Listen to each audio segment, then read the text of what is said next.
दोस्तों नमस्कार, good morning.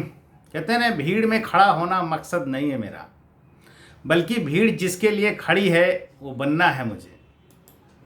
हर आदमी सक्सेस होना चाहता है और सक्सेस होने के लिए जितना हो सकता है वो प्रयास कर रहा है।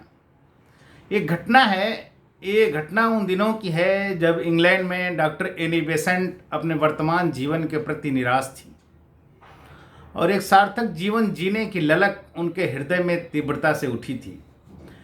एक दिन अंधेरी रात्रि में जब सभी परिवारजन गहरी नींद में सोए हुए थे और केवल वही जाग रही थी और आत्मा की शांति के लिए इतनी बेचैन हो उठी कि इस जीवन में भाग जाने का ख्याल मन में लाकर सामने रखी जहर की शीशी लेने के लिए चुपके से उठी।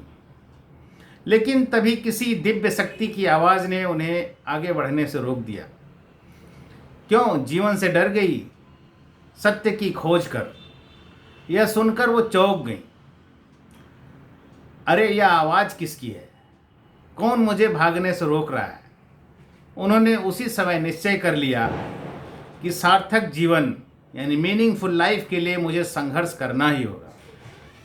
सत्य की खोज के लिए वह अपने परिवार, सुख संपत्ति आदि सब कुछ छोड़कर भारत आ गई और उन्होंने साध्वी जैसा जीवन यहाँ ग्रहण किया और विश्व को भारतीय दर्शन के रंग में रंग देना ही उनका मुख्य उद्देश्य हो गया और उनकी डेथ भी भारत में ही हुई।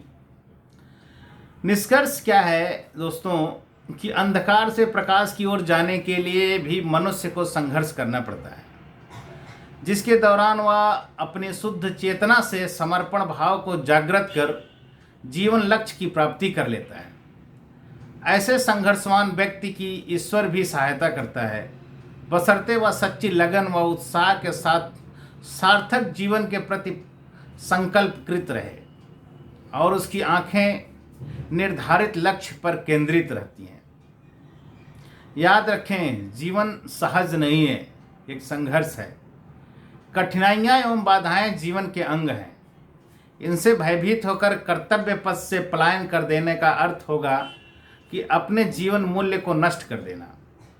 सत्य तो यह है कि कठिनाइयों और दुखों पर विजय प्राप्त करके ही मानव ने इस भौतिक संसार का इतना ऊंचा विकास किया है। जब कड़वी दवाई के सेवन से रोग का निदान शीघ्र हो जाता है, तब हम अपने जीवन लक्ष्य की सिद्धि में संघर्ष करने से क्यों